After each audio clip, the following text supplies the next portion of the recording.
in the 60s, the International Council of Nurses was recommending that there be collective bargaining for nurses by nurses. I saw it as a way of nurses helping themselves, because I thought that if they felt better about themselves and their working conditions and were prepared to do something about it, that basically in the end result it would make them a better person and a better nurse, and obviously better nursing care. Jean Lowery was an amazing woman and dedicated over 40 years of her life to nursing. Jean Lowery graduated as a psychiatric nurse in 1951. She entered a work environment where nurses were to be seen but not heard.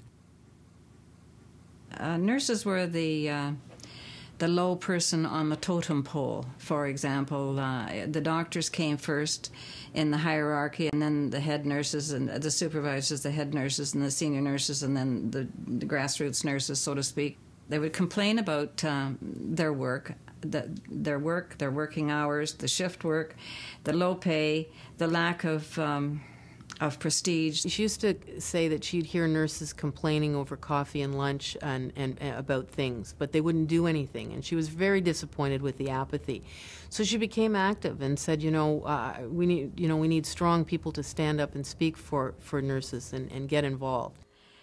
For some crazy reason, as a child, Agnes MacPhail was somebody whose name and her activity stuck in my mind. And those other women that were involved with the Persons Act, for some reason, they stuck in my mind. And I liked the sound of what they were doing as a child. By 1973, there were more than 100 nurses' unions in Ontario, each negotiating a separate collective agreement, each fighting its own battles. But nurses wanted standardized wages and working conditions across Ontario. It was time for a single province-wide union. On October 13th, 1973, the Ontario Nurses Association was born. My father was a farmer,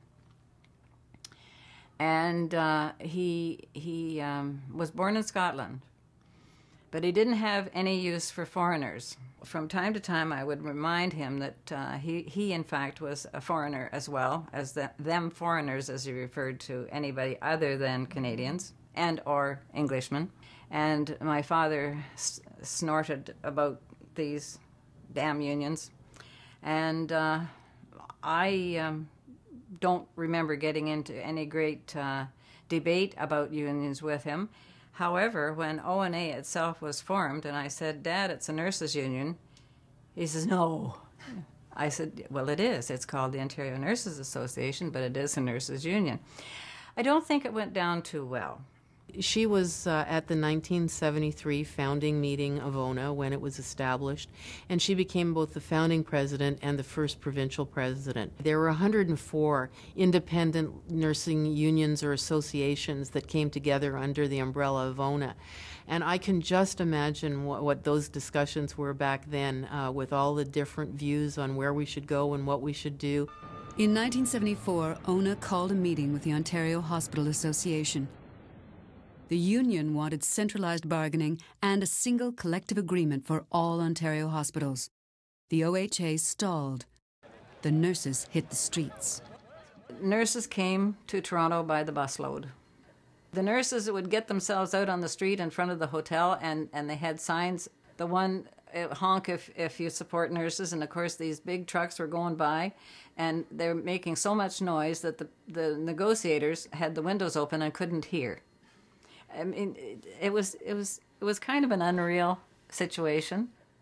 We had armbands, colored armbands. Our supporters were encouraged to wear them. There were so many ribbons made for the nurses to wear that the shops and the stores, like the stores that carried ribbon in Toronto, they couldn't find any ribbon, and outlying areas, they ran out of ribbon, so much ribbon was bought. And this was a means of supporting the nurses who were having this difficult time. And if the nurses wore the ribbons into work on their uniform, the employer got cross and was threatening them with all kinds of terrible things happening. It supposedly wasn't allowed because it wasn't part of their uniform dress. So it was a big fight to get some recognition of ONA membership recognized and accepted by the hospitals. And we did, finally, by having a pin. It had to be negotiated, but it was considered part of the uniform. She never forgot the bedside nurses, and you could always count on Jean to show up at whether it was a celebration or biennial convention. She'd be there proudly wearing magenta and gray, the ONA colors, and always saying how proud she was to be an ONA member. And I think one of the nicest things the board did for Jean was give her an honorary ONA membership when she retired from ONA, and that was something she cherished forever.